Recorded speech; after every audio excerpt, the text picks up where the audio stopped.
Chào chị Thúy Hà. Chào Tâm. Dạ. Chào Hiện giờ em Ajahn, thấy chào có cô tiếng vọng, Saran. không biết là từ đầu nào nhỉ? Để chị tắt đi nhá. Tức Vừa là lên để một chào mọi đầu người thôi cầu mà. nào đó có mở hai máy thì nó sẽ bị vọng ạ.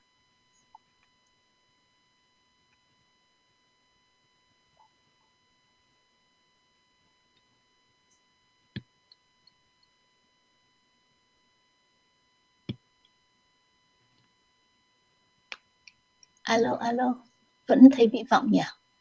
Xem của hai.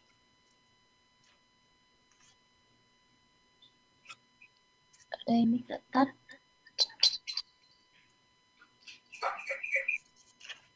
Alo. 1, 2, 3, 4.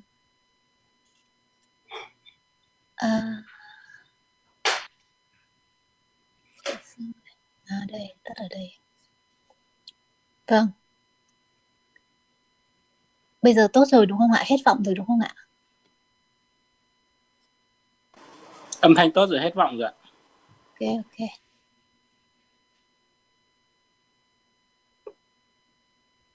Dạ, xin chào cả nhà.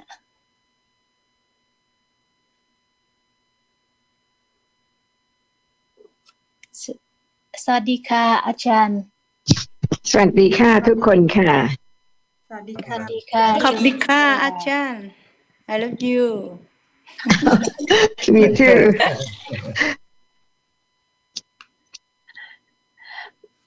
So shall we start? Please. Good Go on. afternoon, everyone. Dạ, chào chị. Saran and John and Tâm and everyone. Good to see you. Yeah. Good afternoon.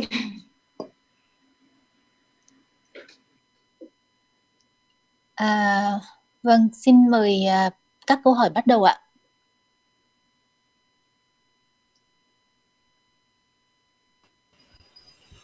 Alo. Dạ vâng, hôm nay vì bạn Tâm đi vắng cho nên là vì cũng chưa có ai hỗ trợ dịch thay thì em xin phép dịch hộ một số cái câu hỏi đã có.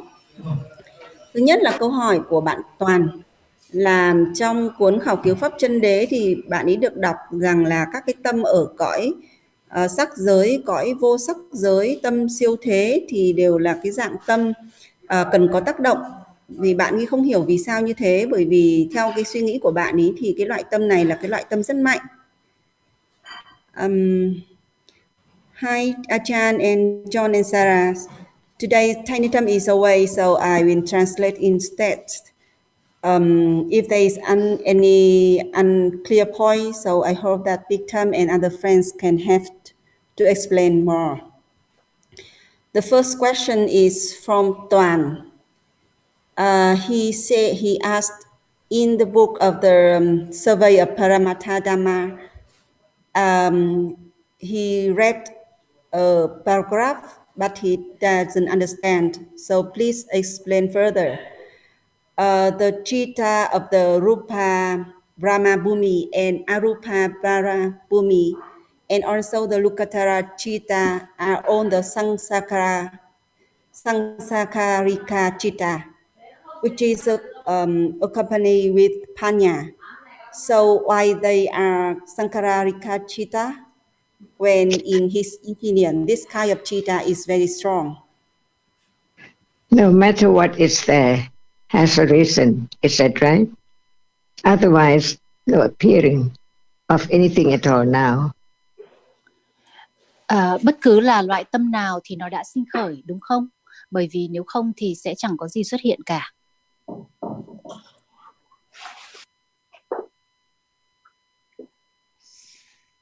That's why that's the meaning of Sankhara Dhamma.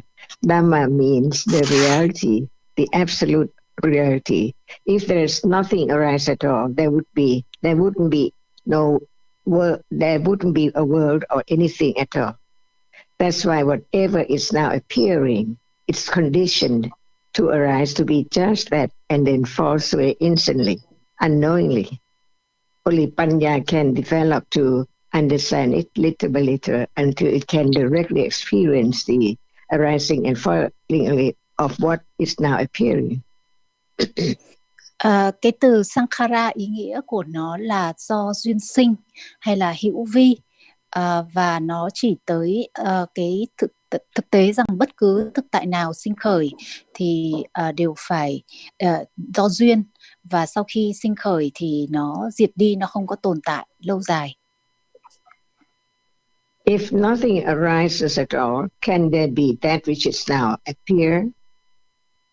Nếu không có gì sinh khởi thì liệu có cái hiện giờ đang xuất hiện không? Who can control anything not to arise at all? Because it's now has a reason already, but it arises and falls away in split second. That is not known yet. Liệu có ai có thể kiểm soát được điều gì hay không? Bởi vì cái hiện giờ Is there anything yesterday appear now?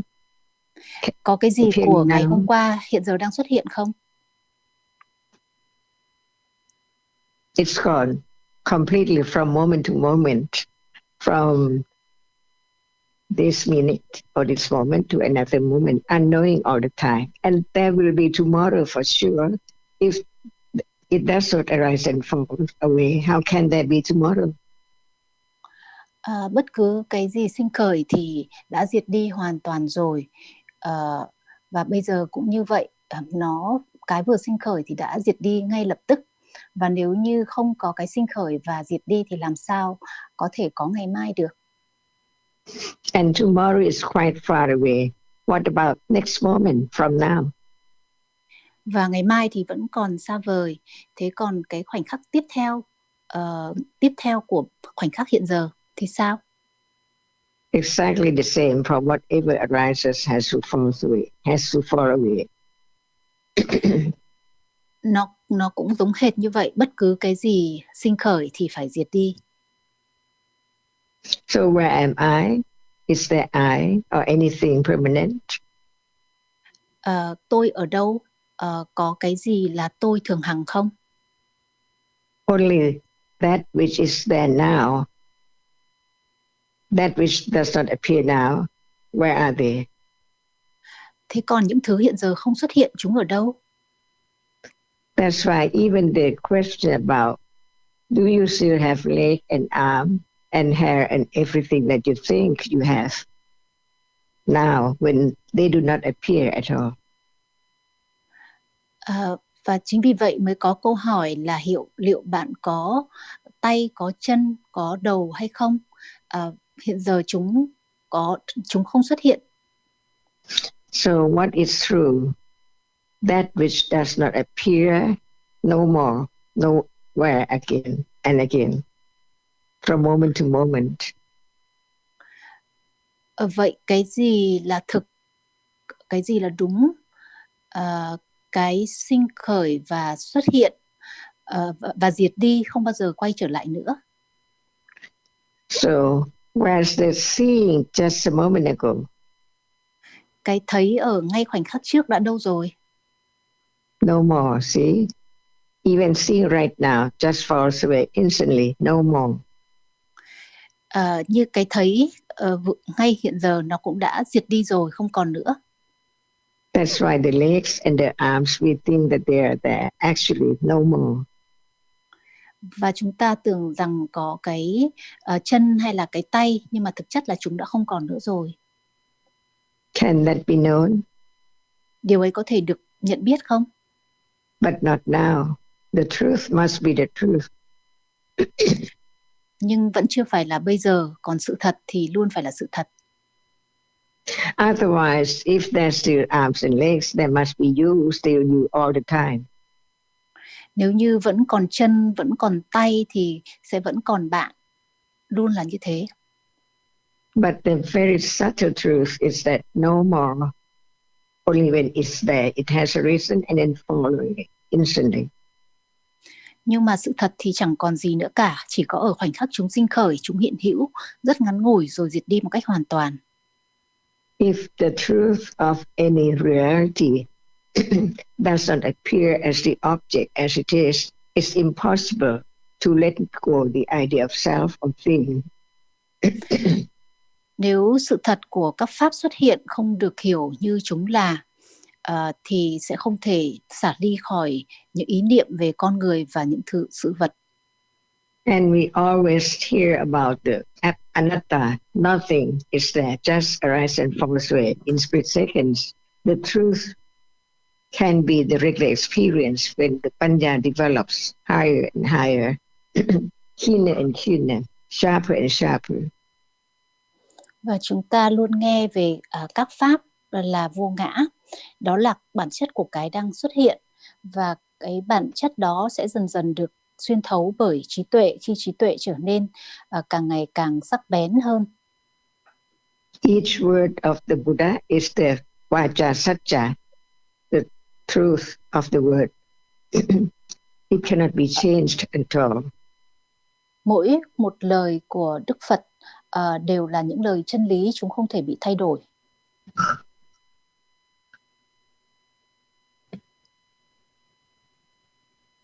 So, is there you now? Vậy hiện giờ có bạn không? Is there anything now? Hiện giờ có gì không? So that's the meaning, the understanding of the sunyata and anatta. Đấy, đó là chính là ý nghĩa của vô ngã hay là không. Trong tiếng Pali là anatta và sunyata. No I at all. When it's gone, it's completely, absolutely gone, never to return. Không có con người nào cả, cái đã diệt đi hoàn toàn rồi, không bao giờ quay trở lại nữa. Why do we keep on saying this all the time, more and more? Because it will lead to the understanding of this moment, which is there. And then, after it falls away, another reality arises, succeeds so very rapidly, unknown all the time, from moment to moment. Tại sao chúng ta cứ nhắc đi nhắc lại về điều này? Bởi vì khi càng được nghe nhiều hơn về sự thật ấy thì dần dần nó sẽ dẫn tới việc hiểu trực tiếp những sự thật ấy về pháp hiện giờ đang xuất hiện và cả pháp tiếp theo nó nữa. Pháp này tiếp nối pháp kia không ngừng nghỉ. And where is the words of the Buddha? So close as the moment of seeing, hearing, smelling, touching, hardness, softness, whisper object, and whatever is now. Very close, not far away at all. Vậy những lời dạy của Đức Phật nằm ở đâu? Chúng rất là gần gũi với chúng ta. Chính là cái thấy, cái nghe, cái suy nghĩ hay là cứng mềm. Chúng không hề xa xôi chút nào mà ngay ở tại đây. So we can understand what it's meant by. So very subtle the way it is. But the words of the Buddha can bring about the understanding of from one word to another word. When there is the understanding of no self, otherwise there must be the idea of self talking about other things. Như vậy chúng ta có thể thấy rằng là những cái lời dạy của Đức Phật đưa tới cái hiểu về vô ngã, từ từ này sang từ khác, vẫn hiểu về cái bản chất của cái hiện giờ là vô ngã. Is seeing far away or is very close? Cái thấy có xa không hay là nó ngay ở tại đây? Even that which is so close cannot be known without considering the truth of this moment. Cái mà hiện giờ đang rất là gần thì nó cũng sẽ không thể được hiểu nếu như không có sự suy xét về khoảnh khắc này. Is there still your arms and legs? Bạn vẫn có chân và tay không?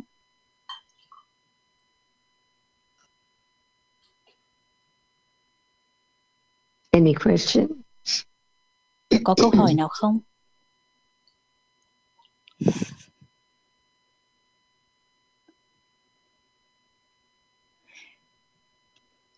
If there are still arms and legs, there must be still I all the time. my legs, my arms, see, because of the idea of there must be I, see, hear, think, and so on, from birth to death. Nếu như vẫn có những ý niệm về chân, về tay, thì vẫn là còn tôi, thì sẽ còn mũi, còn mắt, còn tai, vân vân. Tất cả những cái khái niệm đó sẽ vẫn còn hiện hữu từ khi sinh ra đến khi chết đi nếu như không có cái hiểu về bản chất thật của chúng. That's why from hearing only there cannot be the understanding of the characteristic of that which experiences now, because it has to be developed on and on and on until the conditions is ready to condition moment of direct awareness with right understanding. Vì vậy sẽ vẫn cứ phải phát triển hiểu biết từ việc nghe pháp dần dần về những gì hiện giờ đang xuất hiện. And is it so very subtle? Điều ấy rất vi tế phải không?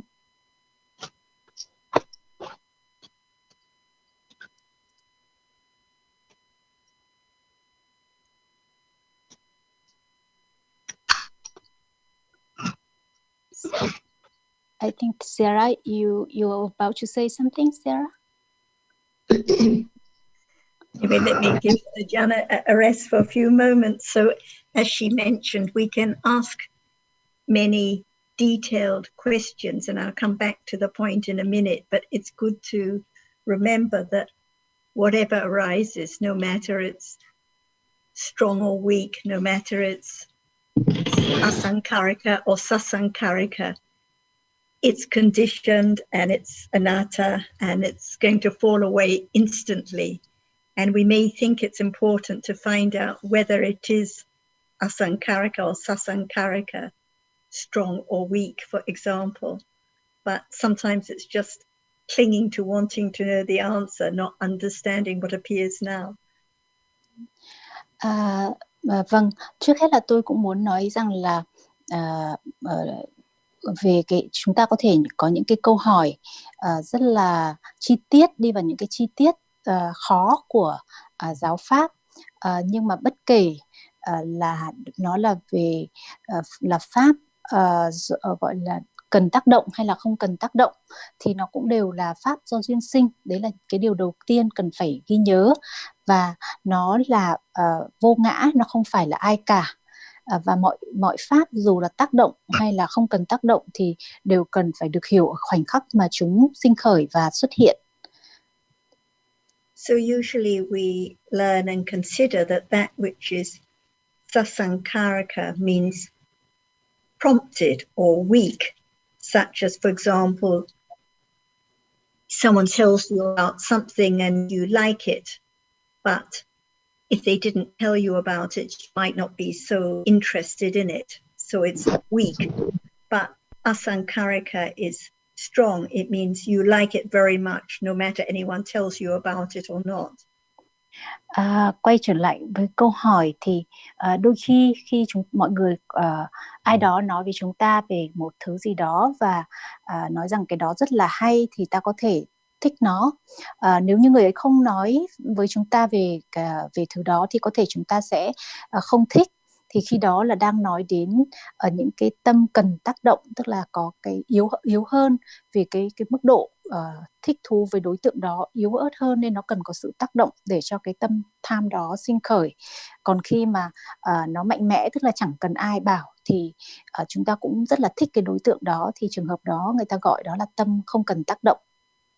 So just generalizing, like now, one may be so interested to listen to the Dhamma, it doesn't matter if anyone in one's household or any of one's friends are listening. One just appreciates the opportunity to hear. But for someone else or on another occasion, if one's friend doesn't turn on the Zoom or isn't in the room, one won't have any interest to listen. So this is just a situation, but it just is an example of when that interest is strong or weak.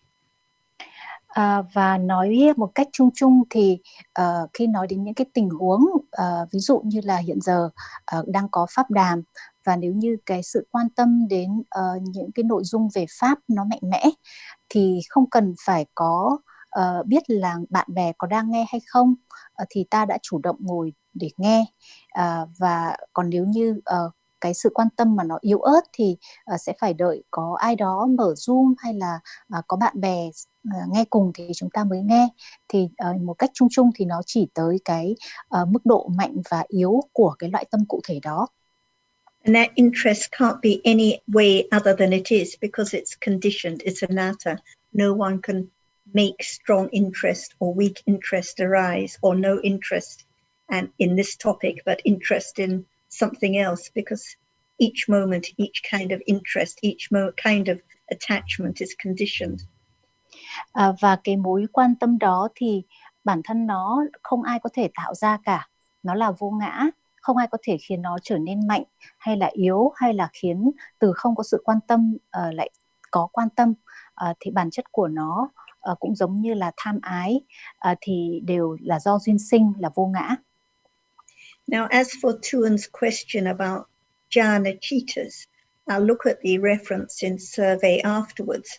But in the commentary to the Abhidharmata Sangaha, the Abhidharmata Vibhavani, it says it's not possible to say that jhana is either asankarika or sasankarika.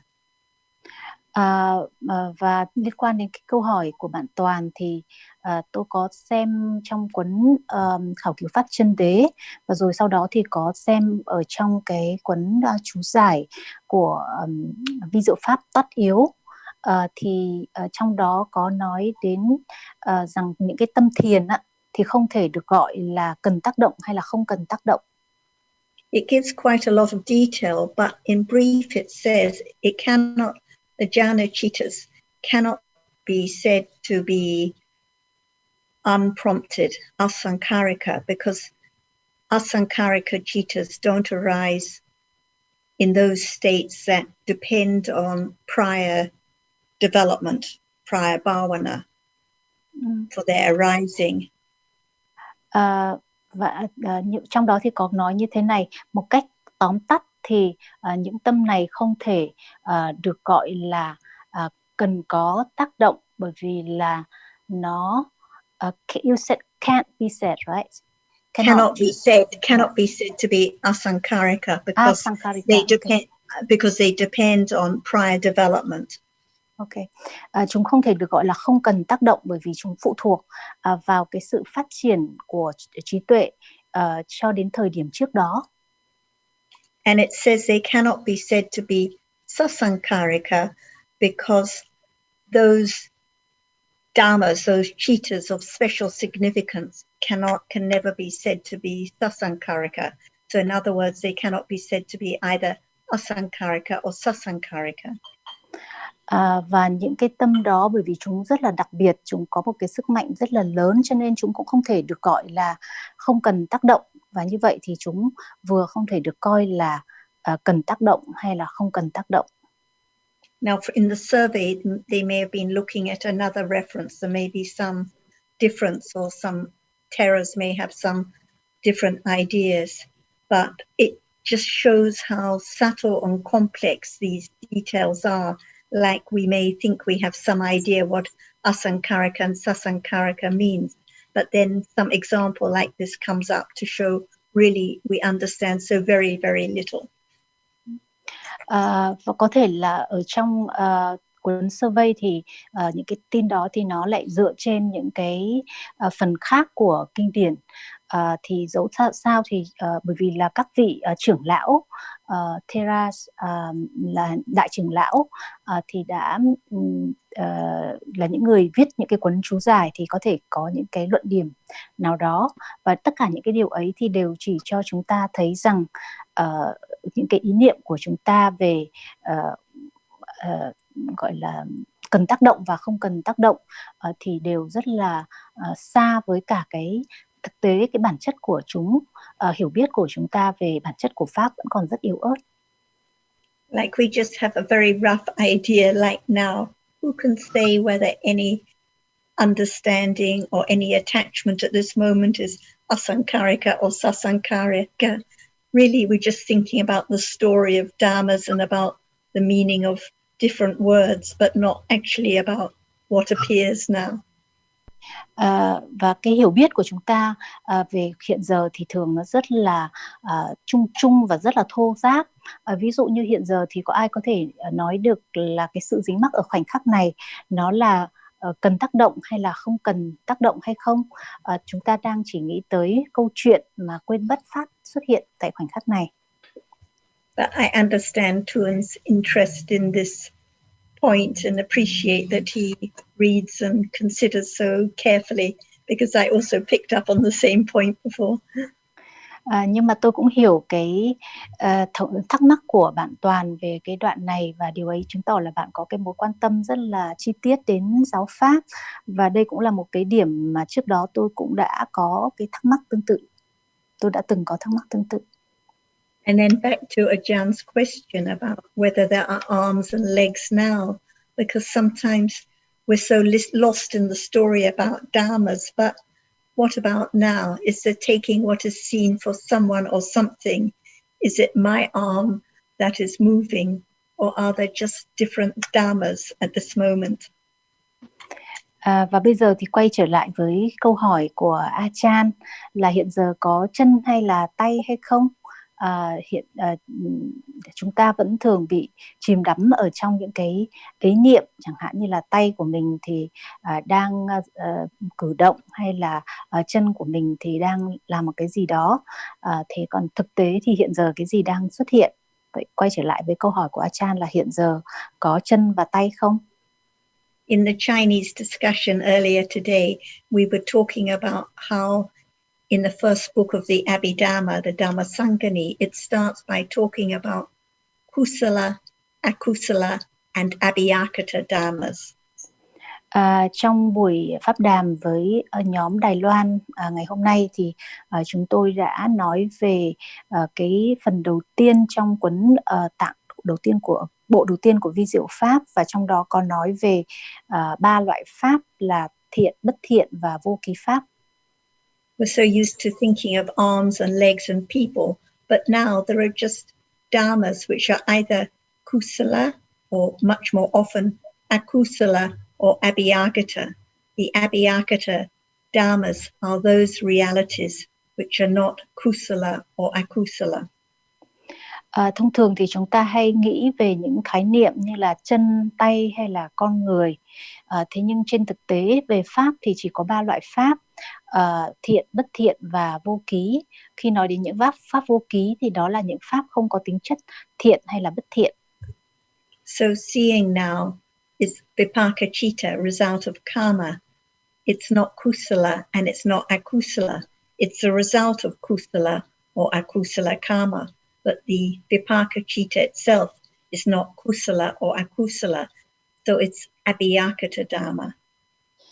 Ví dụ như cái thấy hiện giờ thì nó không phải là thiện pháp hay là bất thiện pháp, mà nó là vô ký pháp, nó là quả của nghiệp thiện hoặc là nghiệp bất thiện. Nó không phải có cái tính chất, nó không phải là thiện, mà nó chỉ đơn thuần là quả mà thôi, và nó được xếp vào vô ký pháp. What is seen now, the visible object, which is not a person, not an arm, not a leg, just that which is visible, the rupa, it's also abhiyakata dhamma because it's reality, but it's not kusala or akusala. Thế còn cái được thấy hiện giờ là đối tượng thị giác, nó là sắc, nó không phải là thiện pháp hay là bất thiện pháp, mà là vô ký pháp.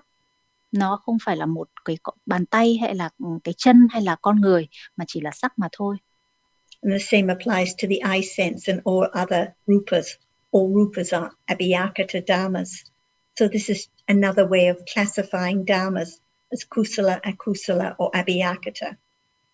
Và tương tự như vậy với nhãn căn và các sắc khác, chúng không phải là thiện bất thiện hay là một cái gì đó, mà chỉ đơn thuần là sắc pháp hay là vô ký pháp mà thôi. And the very first moment of life, the birth consciousness, it's a result of, in this realm, the result of kusala karma, but that birth consciousness itself, the patisandhi citta, it's not kusala, it's just vipaka. even though we say it's kusala vipaka, the result of kusala. So it's abhyakata Dhamma too. Cái thức tái tục là tâm đầu tiên bắt đầu kiếp sống này thì nó là quả của nghiệp quá khứ, và khi được tái sinh ở cõi người thì quả đó phải là quả của nghiệp thiện. Tuy nhiên cái thức tái tục đó thì nó lại không phải là thiện hay là bất thiện, mà nó chỉ là vô ký pháp mà thôi. So it's another way to consider that whatever we find important in life, actually there are only kusala, akusala, and abhyakata dhammas rolling on, each one conditioned and falling away instantly, never to return. Anatta and sunyata. Như vậy đó cũng là một cái cách khác để suy xét về cuộc sống. Những cái gì mà chúng ta coi là cái cuộc sống thì thực chất chỉ là những cái pháp khác nhau, không phải là thiện là bất thiện, thì chỉ là những cái vô ký pháp sinh khởi và diệt đi, tiếp nối nhau mà thôi. So, and this morning Ajahn asked people, so what about Bhavanga Chitas? What kind of dhammas are they? Và sáng nay thì Ajahn cũng có hỏi là thế còn tâm hộ kiếp thì sao? Đó là loại pháp nào? Kusala, akusala, or abhyakata? Thế như ai trả lời? Tâm vô ký pháp cũng là vô ký pháp.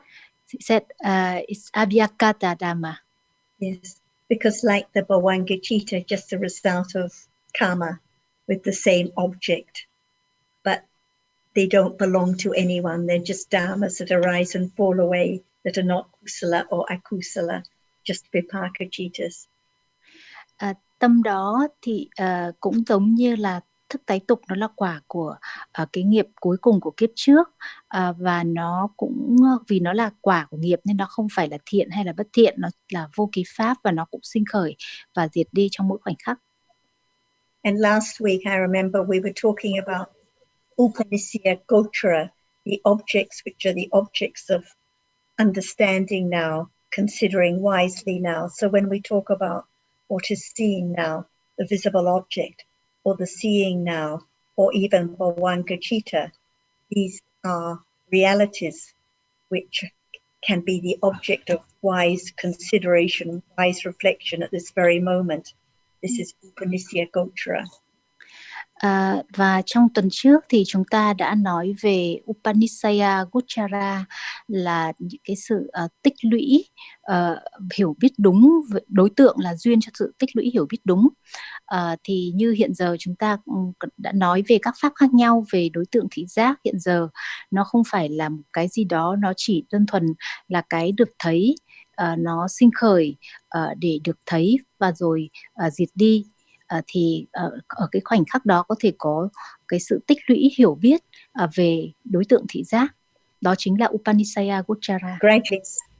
Gradually, instead of just thinking of the objects of attachment as usual in a day, like the kind of food we like and what we enjoy seeing and hearing, gradually there can be the habit developing of more and more reflection about life, the realities that make up life at the very moment.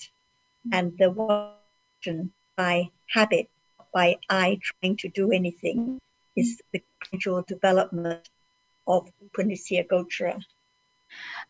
Và thay cho bình thường thì chúng ta luôn nghĩ về những cái đối tượng khác nhau, ví dụ như là loại thức ăn nào mình sẽ ăn, hay là những cái cảnh dễ chịu, khả ái để kinh nghiệm qua các giác quan khác nhau, thì sẽ có những cái khoảnh khắc suy xét về đối tượng cùng với hiểu biết, và nó sẽ trở thành một cái thói quen suy xét, chiêm nghiệm nhiều hơn về những thực tại ấy trong cuộc sống, những thực tại mà tạo nên cái gọi là cuộc đời của chúng ta.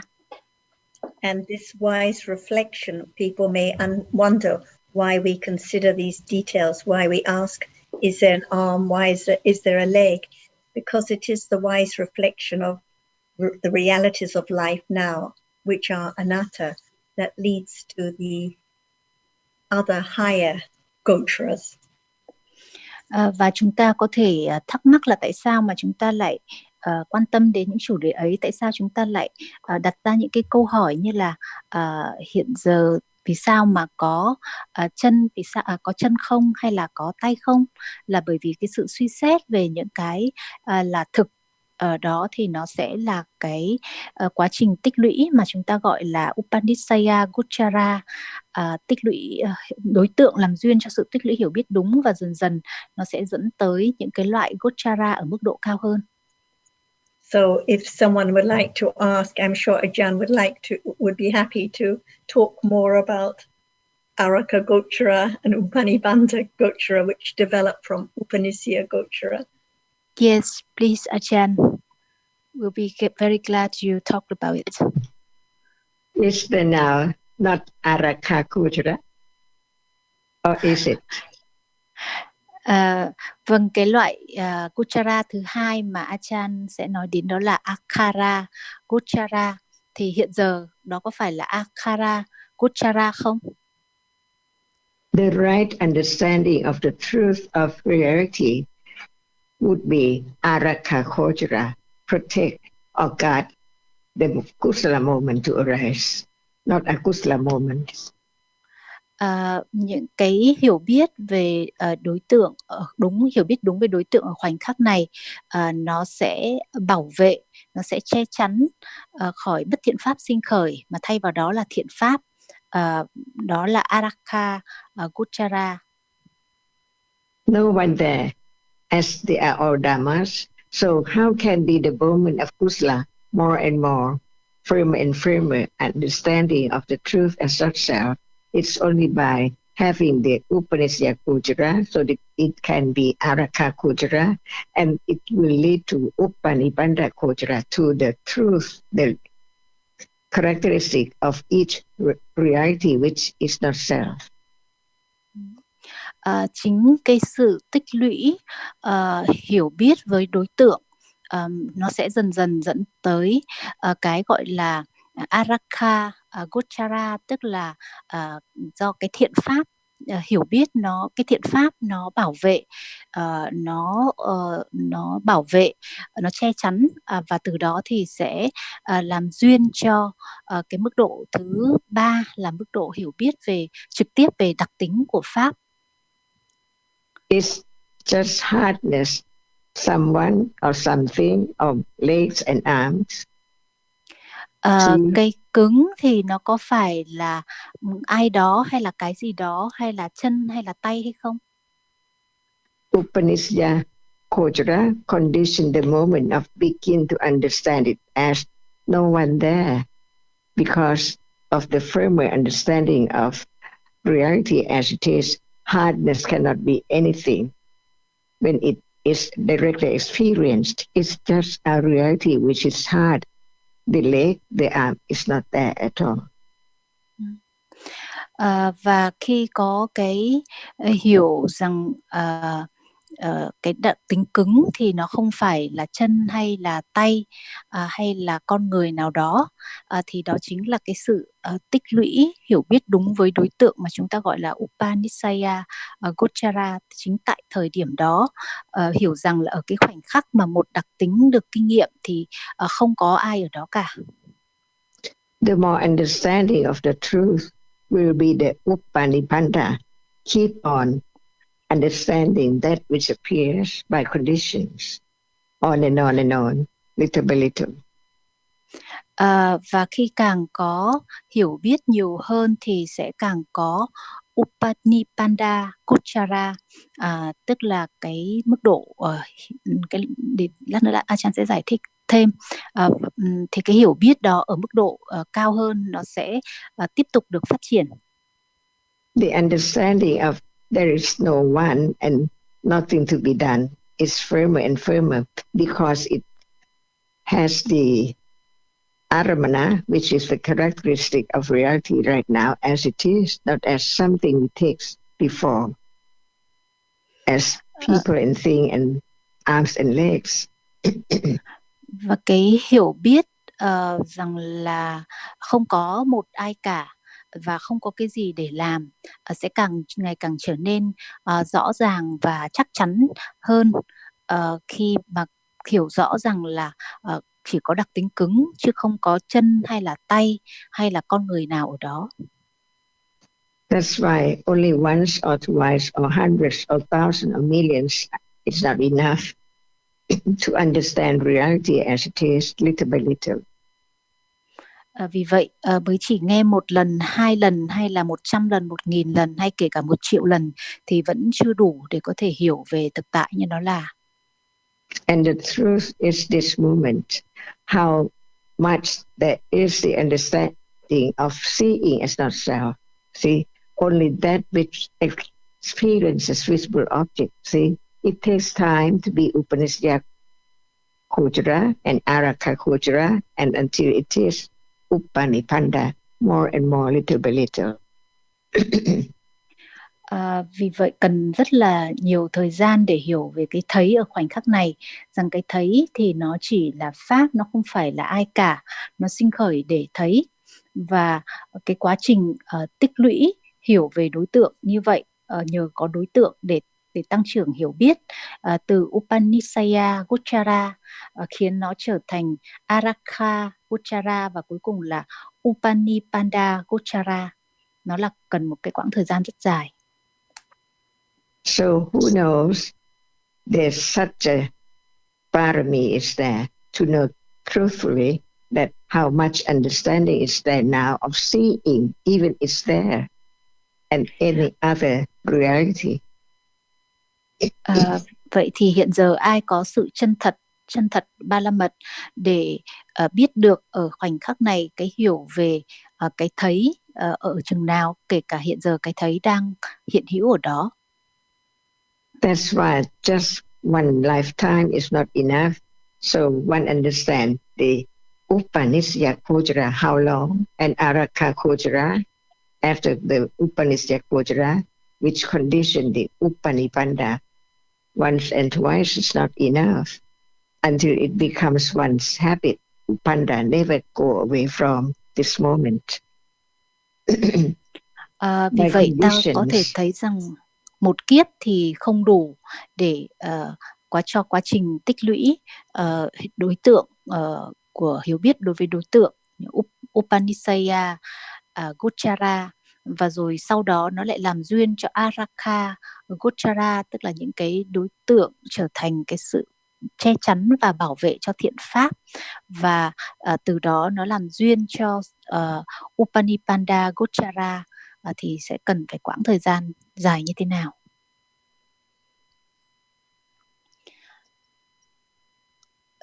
Would you say a little bit more about Araka Gochara? Does that mean that those objects of understanding protect from akusala? Without Panya, it cannot be the Upanishad Kojara. And without the Upanishad Kojara, how many moments in a day that kusala with Panya arises? See? And until it becomes the Upanipanda, it's like you get used to something and it's just there all the time. You don't want the other thing, rather than understanding that by conditions. Dạ, vâng, vừa rồi con có hỏi Ajahn là Ajahn có thể giúp giải thích rõ hơn về ý nghĩa của cái từ Araka Gochara, có phải rằng đó là những cái đối tượng mà có thể bảo vệ khỏi bất thiện không? Thì Ajahn có nói là nếu như không có cái hiểu đúng thì sẽ không thể có Upanishaya Gochara, tức là ý là những cái đối tượng đó nếu như không phải là những là đối tượng của hiểu biết đúng thì không thể nói đến Upanishaya Gochara. Nhưng mà khi nó đã được tích lũy, tức là những đối tượng đó cứ xuất hiện để được hiểu đúng, thì dần dần nó sẽ đưa tới cái Araka Gochara, tức là những cái thiện pháp cùng với trí tuệ, và những cái đối tượng đó trở nên rất là quen thuộc, và ta chỉ lúc nào cũng chỉ muốn hiểu những đối tượng đó mà thôi. So Araka means protection. So it is the understanding of the realities, the beginning of considering wisely, that habit that leads to the protection from akusala ways of thinking more and more, and by the nature of understanding the truth that no one's there. So it is a protection more and more from akusala of all kinds arising through that understanding. And that is the understanding that leads to the direct understanding of realities. Vừa rồi cô Sarah có giải thích là cái từ arakha nó có nghĩa là sự bảo vệ, và khi những cái đối tượng thường xuyên được suy xét với hiểu biết đúng, thì nó sẽ làm duyên cho những cái khoảnh khắc của hiểu biết đúng đó, thì nó sẽ là những cái khoảnh khắc được tích lũy càng ngày càng nhiều hơn, và khi đó thì nó sẽ là cái thiện pháp, nó bảo vệ cho bất thiện pháp sinh khởi, và khi nó trở nên rất là quen thuộc, thì nó sẽ khiến cho những cái khoảnh khắc của thiện pháp mà nghĩ về những cái đối tượng đó sẽ nhiều hơn, thay cho là nghĩ về các cái đối tượng khác nhau với bất thiện, các chủ đề khác nhau, và dần dần thì nó sẽ đưa tới cái khoảnh khắc kinh nghiệm trực tiếp mà gọi là Upani Panda Gochara. For example, if someone gets angry with one, it doesn't mean that one won't be mad in return, but when there has been more understanding that it is just sound heard and it's just a Dhamma that falls away, not one's upset is not the result of someone else's getting angry, but it's just the akusala which has been accumulated. There will be less conditions to react so strongly as one is used to doing before. Gradually the understanding leads to the development of more kusala. It's protection from such strong akusala as usual. Gradually leading to that direct understanding of the realities one has heard and considered so much. Một ví dụ mà bà Sarah đưa ra đó là ví dụ như khi ta nghe thấy những cái lời nói khó nghe, thì bình thường, tức là cái việc không có nghĩa là sẽ không có sân sinh khởi, nhưng mà khi mà đã thường có cái sự suy xét về các đối tượng khác nhau, thì lúc đó thay cho có cái ý nghĩ rằng đó là cái lời của cái người kia nói ra để làm cho mình bực bội, thì có thể có sự suy xét về bản chất của pháp, chẳng hạn như là đó chỉ là pháp, hay là đó là chỉ là quả của nghiệp, vân vân, thì sẽ bớt đi cái sự phản ứng trở lại, và như vậy thì những cái mức độ của bất thiện nó sẽ suy giảm, và cái hiểu biết nó bảo vệ khỏi bất thiện pháp. Gradually there's more understanding that whatever arises in life is conditioned. It's not someone or something or myself. They're just dhammas and they don't last for an instant. So the sound is heard for a moment and then gone completely. The visible object that's seen is gone instantly. What's the point of being so attached to it or so mad about it? Because it's gone already. So that understanding, the right intellectual understanding, gradually leads to a little more detachment from what appears, what is conditioned, and the understanding doesn't mind what the object is. It doesn't mind whether it's kusala or akusala or visible object or sound, because whatever it is that appears, it's just by conditions and then gone anyway. Và tức là khi nói đến cái sự tích lũy của hiểu biết về các đối tượng, thì nó sẽ làm duyên cho nhiều cái sự suy xét chân chánh. Ví dụ như là những cái lời nói được nói ra, thì thay cho bình thường thì chúng ta sẽ suy nghĩ rất là nhiều về những cái tình huống, về những con người và những câu chuyện, thì khi đó sẽ có thường xuyên hơn những cái suy xét dưới góc độ các pháp, ví dụ như là đó chỉ là những âm thanh, hay là nó thiện hay là bất thiện, đơn thuần nó chỉ là pháp mà thôi. Thì những cái ý niệm khác nhau nó sẽ dần dần nó giảm bớt, thay cho vào đó là những cái sự suy xét về pháp, và cái điều ấy nó trở nên quen thuộc và thường xuyên, và dần dần thì nó sẽ dẫn tới cái kinh nghiệm trực tiếp mà chúng ta đã được nghe và suy xét rất là nhiều.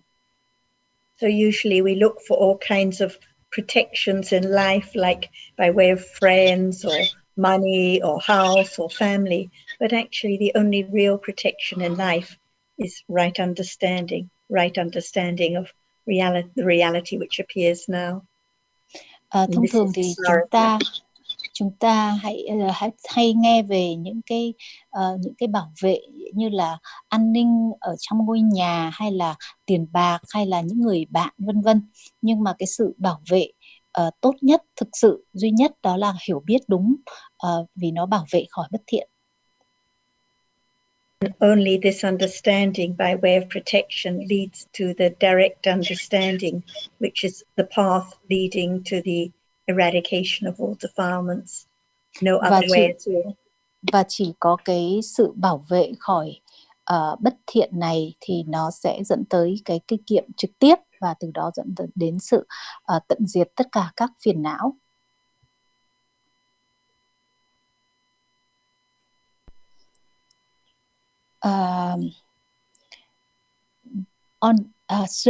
So Upanishaya Gochara leads to Araka Gochara, leading to Upanipanda Gochara. But at the same time, we can see that people during the Buddha time, even when they were very close to enlightenment, sometimes very strong akusala still arise. So would you further comment on this point? But not at the moments of understanding. When there is understanding, no akusala at that moment, but the tendencies, the anusayas are there, so any akusala or akusala can arise at any moment. But when the akusala arises, the understanding can understand it immediately for what it is, as just Dhamma, as that tendency which has been conditioned at that moment. Vâng, vừa rồi thì để làm rõ hơn thì có đặt câu hỏi là như vậy thì Upanishaya Gochara làm duyên cho Araka Gochara, và nó sẽ dẫn tới cái kinh nghiệm trực tiếp là Upanipanda Gochara, và từ đó thì dẫn tới giác ngộ. Tuy nhiên thì chúng ta được đọc trong kinh về thời của Đức Phật thì cũng có những cái người mà gần tới thời điểm giác ngộ vẫn có những cái phiền não rất là mạnh mẽ. Thì ông bà có cái bình luận gì về cái chi tiết này? Thì bà có nói rằng là cái sự bảo vệ nó diễn ra ở khoảnh khắc của hiểu biết đúng, do bởi những cái tích lũy bất thiện nó nằm trong cái lớp ngủ ngầm, nó vẫn chưa được tận diệt, cho nên sẽ vẫn có duyên cho bất thiện sinh khởi. Nhưng mà ngay sau khi bất thiện sinh khởi thì có hiểu biết kèm theo, và những cái khoảnh khắc của hiểu biết đó thì nó gìn giữ, nó bảo vệ khỏi bất thiện. Like now, very strong attachment or strong anger can arise unexpectedly because the anusayas, the latent tendencies, haven't been eradicated, so anything can rise by conditions. But when there is understanding, it's known it's just a Dhamma, not my attachment, not my anger, and it's gone instantly. So gradually the understanding becomes more and more of a protection through the understanding of that reality for what it is. Ngay như bây giờ chẳng hạn, có thể vẫn có những cái dính mắc rất là mạnh mẽ, hay là cái sân rất là mạnh mẽ, bởi vì vẫn có những cái ngủ ngầm vẫn chưa được tận diệt, nhưng ngay sau khi chúng sinh khởi thì lại có thể được tiếp nối bởi hiểu rằng chúng là pháp, không phải là ai hay là cái gì cả, và ở những cái khoảnh khắc đó thì có cái sự bảo vệ ở đó. So the aim is not to change the tendencies or to try and stop having attachment or anger, but through the development of Upanishaya Gochara and Araka Gochara, there is the beginning to understand those tendencies as dhammas, as realities that arise by conditions unexpectedly, leading to the direct understanding. And if there isn't that direct understanding, they will never be eliminated ever. Và như vậy thì mục tiêu không phải là để cố gắng thay đổi những cái tích lũy hay là những cái ngủ ngầm vốn có, bởi vì điều ấy là không thể, nhưng mà đó là cái cần có, đấy là cái sự phát triển hiểu biết đúng về bất cứ pháp nào xuất hiện thông qua Upanishaya Gochara và dần dần phát triển thành Araka Gochara, và từ đó thì sẽ đưa đến cái sự kinh nghiệm trực tiếp về thực tại Upanipanda Gochara, và đưa tới sự giác ngộ. So because there are different ways talking about the path leading to enlightenment. Sometimes we talk about pariyati, patipati, pativeda, and other times we talk about satchanyana, katanyana, kichanyana, and katanyana. And this is another way talking about the Gochara. So what is the emphasis in this way of talking about this path leading to enlightenment? I think that for me, when I hear about Upanishad Gochara, it makes so much sense. It has to be the very habitual development of understanding. Like now there's the habitual attachment, always attachment to the same thing. But we have this discussion, we hear again and again that it's just visible objects seen, so that there is the habit, the getting used to the fact that there are just these different realities which are anatta. And without this habit of wise considering about different dharmas as anatta, there can never be any protection, there can never be any direct understanding. Bandha, it means binding, and upanibandha is that which leads to unbinding. So that has to be the path, the direct understanding of realities. But without the wise consideration and reflection, there can never be that path, and there can never be the protection from wrong view and other kinds of akusala. Okay. Can you say again, binding? Binding. So bandha means binding. So and Upanishaya. Upanibandha. Yeah. Nibandha means not binding. So okay. it's the understanding that is the opposite of binding. Like when there is ignorance or attachment now, it's binding to life in samsara. But the direct understanding is the leading out of samsara, the leading away from binding. Okay, thank you. Vừa rồi thì có đặt câu hỏi tiếp theo là có rất là nhiều những cái khác nhau để nói về cái con đường đi tới sự giác ngộ. Ví dụ là có lúc thì chúng ta được nghe về pháp học, pháp hành và pháp thành. Rồi có lúc chúng ta cũng được nghe về trí hiểu tứ thánh đế Satchanyana, Kichanyana, Katanyana. Và bây giờ thì chúng ta được nghe về ba loại Gochara. Vậy thì cái ý nghĩa hay nhấn mạnh ở trong cái cách nói này là gì? Thì bà Sarah có giải thích là với bà Sarah thì khi bà nghe đến cái Upanishaya Gochara thì bà liên tưởng đến cái sự trở nên quen thuộc, một cái thói quen. Ví dụ như là nếu như chúng ta không quen được nghe về những cái từ này và kèm với hiểu biết đúng thì sẽ không bao giờ những cái từ đó nó sẽ trở thành đối tượng của hiểu biết đúng được. Và nếu như nó không trở thành đối tượng của hiểu biết đúng thì sẽ không thể có trí tuệ bảo vệ chúng ta và dần dần đưa tới sự kinh nghiệm trực tiếp. Và bà có giải thích ý nghĩa của từ Upanipanda Gochara. Thì Gochara chúng ta biết rồi, nó có nghĩa là đối tượng hay trần cảnh. Còn Panda thì nó có nghĩa là trói buộc. Còn Nibbanda thì nó có nghĩa là cái sự giải phóng. Vậy thì Upanipanda là nói đến cái Upanipanda là nói đến cái con đường mà dẫn tới cái sự giải thoát. Thì là cái vừa rồi là câu trả lời như vậy. This on the point about the defilements, like you say, there may be very strong anger, or someone may be an alcoholic, but in between there can be the understanding that they are just conditioned dharmas, and that understanding of dharma as anatta is the really great protection. Và bà nói thêm một chút về cái ý khi vừa nãy đặt câu hỏi về những cái phiền não mà vẫn là mạnh ở cái thời điểm trước giác ngộ. Thì đúng là như vậy, cũng có những trường hợp như chúng ta được đọc trong kinh là có những người vẫn có những cái trạng thái, ví dụ như là một người bị say rượu này, rồi các trạng thái khác. Thì bà có nói rằng là những cái phiền não đó nó rất là mạnh mẽ, nhưng mà chắc chắn là xen kẽ giữa những khoảnh khắc của phiền não thì cũng phải có những cái khoảnh khắc của hiểu biết đúng cũng được phát triển rất là mạnh mẽ, và những cái khoảnh khắc đó nó bảo vệ khỏi bất thiện.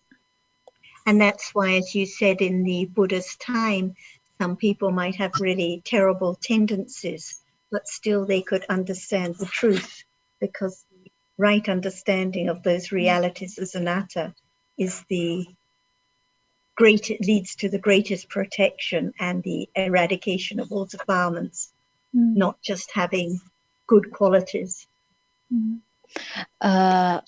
Và trong thời của Đức Phật thì đúng là có những người có những cái phiền não rất là mạnh mẽ, thế nhưng mà chắc chắn là bên cạnh đó thì cái sự phát triển hiểu biết về các pháp, về các thực tại của họ cũng rất là mạnh mẽ. Nếu như không có sự phát triển hiểu biết về bản chất vô ngã của các pháp một cách rất mạnh mẽ thì sẽ không thể đi tới cái sự giác ngộ và chấm dứt mọi phiền não.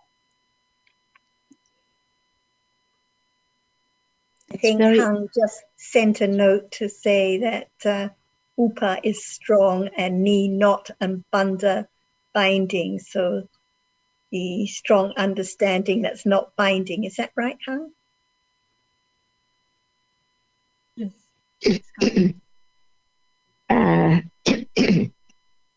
Is there any moment that is without aramana?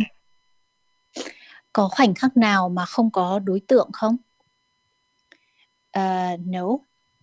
There must be aramana, but before panya can know what is the right aramana to understand, it takes time. That's why it has to become one's habit from the very beginning as Upanishya Kojara, because all these three Kojara are conditions for the development of panya, which develops so very slowly, and it must be so very great enough to really understand or penetrate the truth of reality right now. That's why the Buddha's word about everything, even the Kojara and other panya, condition the understanding of reality right now to develop very, very slowly. But without these three, it's impossible, because even in life there must be aramana, but only panya which knows which is the right one to develop the understanding, not the conventional word or not but it has to be the characteristic of a reality from moment to moment. Vừa rồi này Ajahn có đặt câu hỏi là có cái khoảnh khắc nào mà không có đối tượng không, thì chắc chắn câu trả lời là không. Và Ajahn mới nói là tuy nhiên khoảnh khắc nào cũng có đối tượng, nhưng mà chỉ trí tuệ thì mới biết được đâu là đối tượng của hiểu biết đúng, không phải là những cái khái niệm như là thông thường chúng ta vẫn biết, mà phải là các thực tại, các pháp chân đế. Và chỉ bằng thông qua cái việc các cái thực tại, các pháp chân đế đó trở nên quen thuộc hơn với hiểu biết đúng, và trí tuệ dần cũng quen thuộc hơn với những cái đối tượng ấy, mà có sự phát triển cái hiểu biết về đối tượng. Và nếu như không có ba cái mức độ Gochara này thì sẽ không thể nào đưa tới sự giác ngộ. Và như vậy vai trò ở đây là vai trò của đối tượng đúng với hiểu biết đúng là rất quan trọng. And the truth is that how many moments of the Kojara among the other moments of the other aramana. Và câu hỏi tiếp theo là có bao nhiêu cái khoảnh khắc của đối tượng là Gochara và những cái khoảnh khắc so với những khoảnh khắc khác mà là đối tượng là những đối tượng thông thường. Very few, I guess. It's not the habit which is the Upanishya Kojra yet until it's there, because Panya must be so keen and it has to have so many conditions for its progress, or from moment to moment to understand the truth. That's why Buddha taught in every ways to help people to understand from this point to other point and to other point until Panya can understand better and better about now. Có rất nhiều cái khoảnh khắc của các cái đối tượng khác nhau, nhưng mà thực chất là hiện giờ những cái đối tượng là các pháp chân đế vẫn chưa phải trở thành một cái thói quen cho trí tuệ sinh khởi, và chính vì vậy cần phải rất là nhiều thời gian, và Đức Phật đã thuyết giảng rất là kỹ lưỡng về tất cả các thực tại ấy để chúng dần dần trở thành cái đối tượng của hiểu biết đúng về các cái thực tại ở ngay trong khoảnh khắc này. That's why there must be Suttamaya Panya, Chintamana Panya and Pavanamaya Panya. Vì vậy mà talking like now. Vì vậy mà có 3 loại tuệ: văn tuệ, tư tuệ và tu tuệ.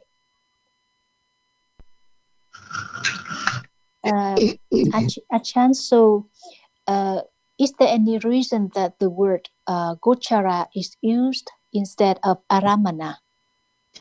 It is the right word for the development of Panya, the right object.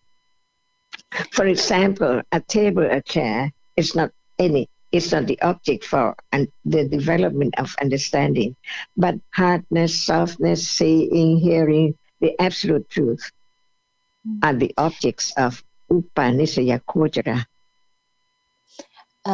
Vừa rồi con có đặt câu hỏi là vậy có cái lý do nào mà cái từ Gochara lại được sử dụng ở đây thay cho từ Aramana cùng có nghĩa là đối tượng không?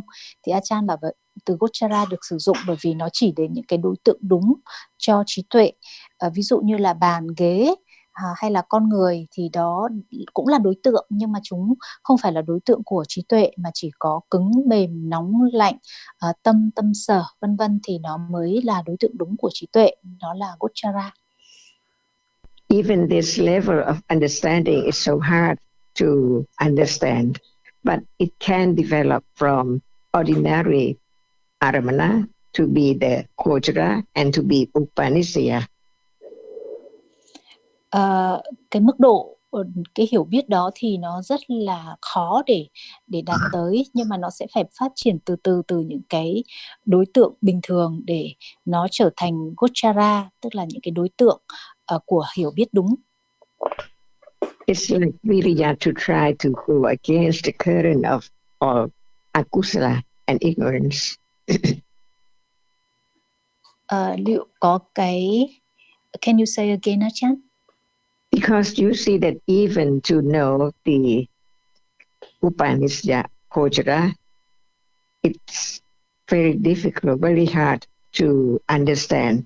Right now, see, so many things, and which is the Kojara to be Upanishya for Panya. Rất khó để hiểu về các đối tượng đúng. Ví dụ bây giờ có rất là nhiều thứ khác nhau, nhưng mà cái gì thì nó mới là Gochara, là đối tượng của hiểu biết đúng cho trí tuệ. So no doubt at all about how much it grows from life to life until it's strong enough to develop to higher degree, even now from intellectual understanding to the direct understanding, see, in a day, very few, and it depends on the level of understanding too. If the Upanishya Kojara is not enough, Araka Kojara is not enough, there cannot be the object which is bound to develop understanding. rất là cái sự phát triển hiểu biết nó rất là khó. Như hiện giờ thì có rất là ít cái khoảnh khắc mà các đối tượng xuất hiện với hiểu biết đúng để được trí tuệ hiểu. Thế nhưng mà nó sẽ cần phải có thời gian và dần dần những cái đối tượng đó sẽ trở nên quen thuộc. Nếu không thì nó sẽ không thể nó không thể trở thành Upanishaya Gochara, tức là những cái đối tượng được hiểu, đã được tích lũy để được hiểu đúng, và nó trở thành Araka Gochara, là cái sự bảo vệ khỏi bất thiện, những cái đối tượng bảo vệ khỏi bất thiện do bởi hiểu đúng về nó.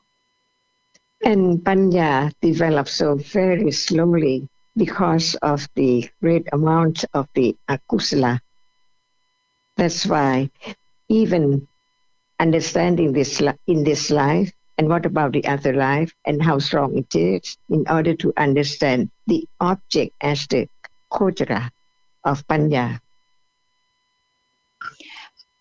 Và có rất là nhiều cái bất thiện đã được tích lũy vô cùng lớn, và vì vậy trong cái cuộc kiếp sống này thì sẽ không thể cái kiếp sống này thì nó sẽ vẫn còn rất là nhiều, và những cái kiếp sau cũng như vậy. Thế nhưng mà làm thế nào để những cái hiểu biết với những cái đối tượng đúng nó được phát triển, và dần dần nó trở thành sự bảo vệ. But they are all the way leading to understanding this moment. No matter we talk about Upanishad Kojara or whatever, the proof is that how much understanding is of this moment. By then we can understand what's meant by Upanishad Kojara, Araka Kojara, and Upanipanda Kojara. Và vừa nãy Ajahn còn nói là còn tùy vào mức độ của hiểu biết khác nhau nữa, và tất cả thì đều dẫn không cả ba cái loại Gochara đó thì đều rất là cần thiết. Và quên ba Ajahn nói là cái hiểu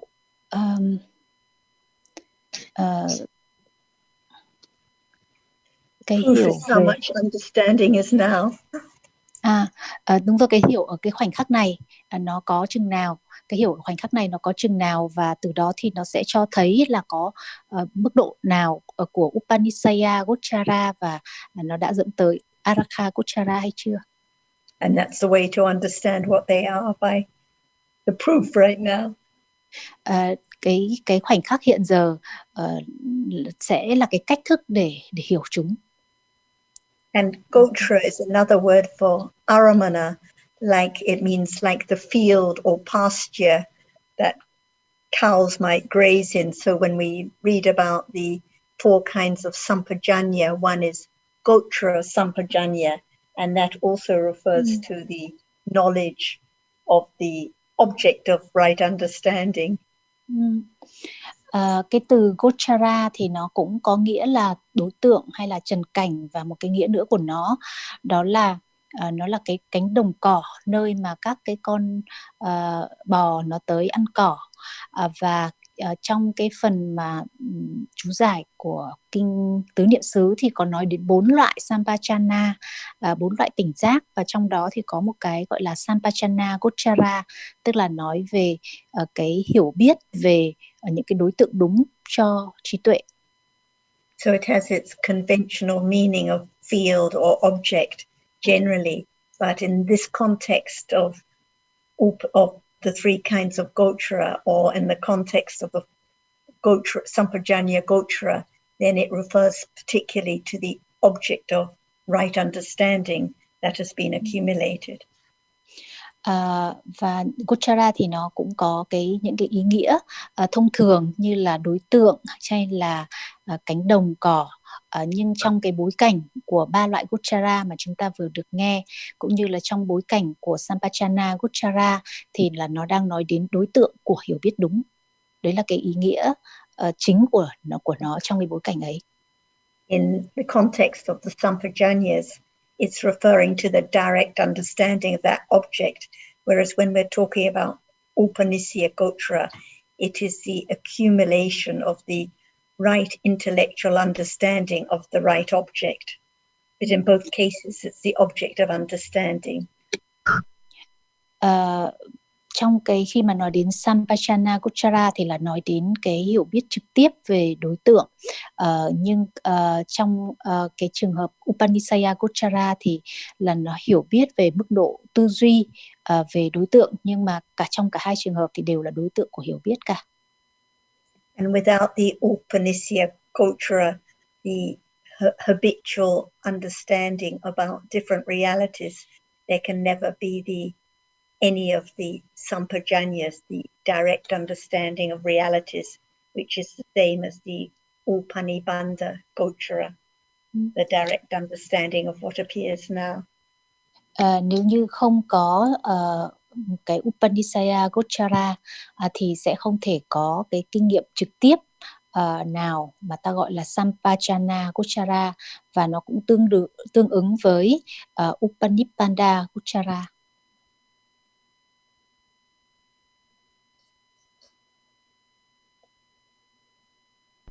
So Ajahn said the proof is at this moment, whether there's any understanding now, whether it's wise considering of realities that appear now, or whether there's just clinging to the details of terms and labels, or whether there's direct understanding now that it is just sound which is heard and then gone instantly. Và như là Ajahn đã nói là cái hiểu biết thì nó vẫn luôn luôn là ở khoảnh khắc này, cái bằng chứng hay là cái kiểm chứng cho hiểu biết luôn luôn ở khoảnh khắc này. Hiện giờ có cái hiểu nào về các thực tại xuất hiện, nó có phải là Upanishaya Gochara hay không, hay nó chỉ là sự dính mắc và suy nghĩ về những cái tên gọi, những cái thuật ngữ khác nhau, hay là có sự suy xét về những cái thực tại đang xuất hiện như là âm thanh với hiểu biết đúng ở khoảnh khắc này hay không?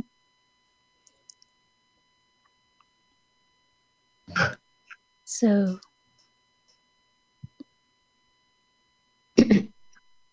at moment of direct experiencing of the truth of reality, is there any thought about Upanishad Gochara, Araka Gochara, or Upanishad Gochara, or anything else?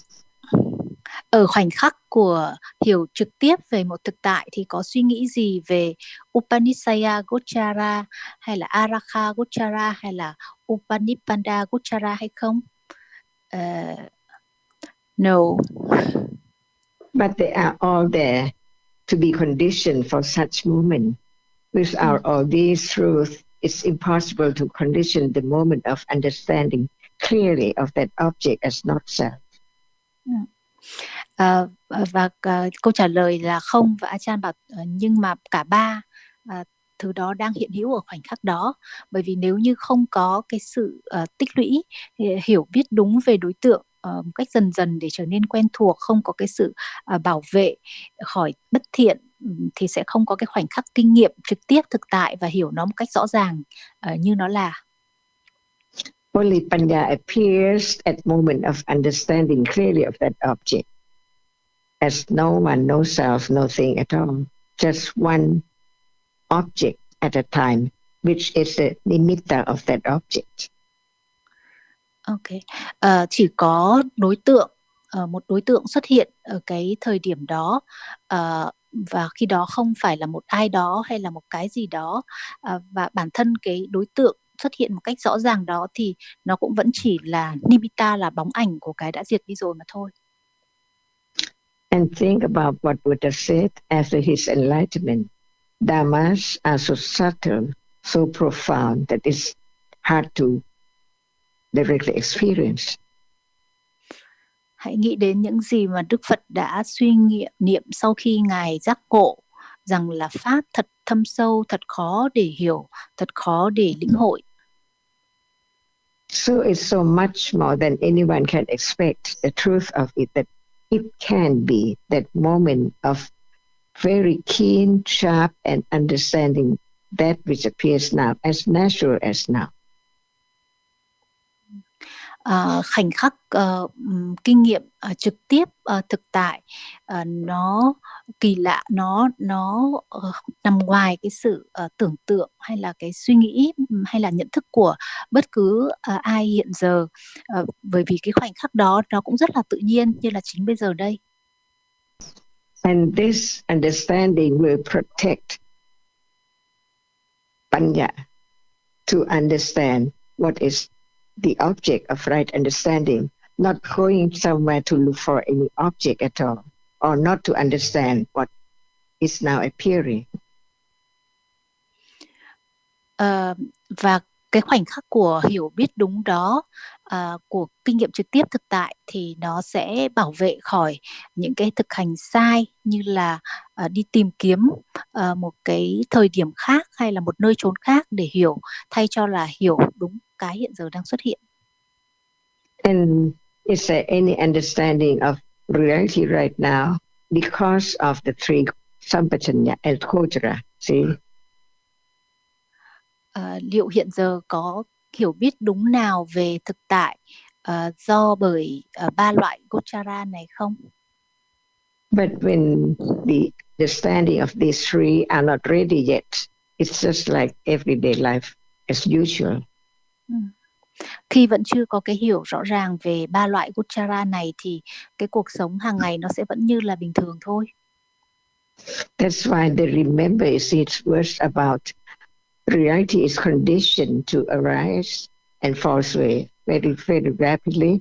And what is left as to be known is only the nimitta of a characteristic of a reality.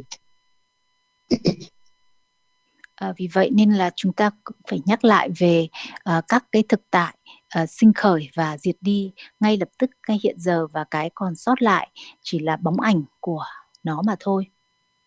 And this understanding will protect one from wrong understanding and wrong object. Và hiểu biết này thì nó sẽ bảo vệ chúng ta khỏi hiểu sai, khỏi tà kiến và những cái đối tượng sai lầm. So all the truths are in daily life right now.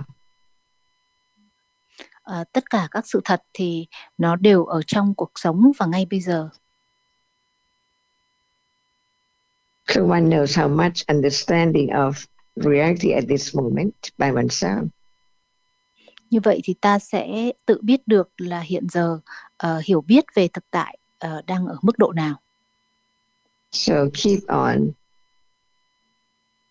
discussing, reading, considering until Panya develops more and more little by little.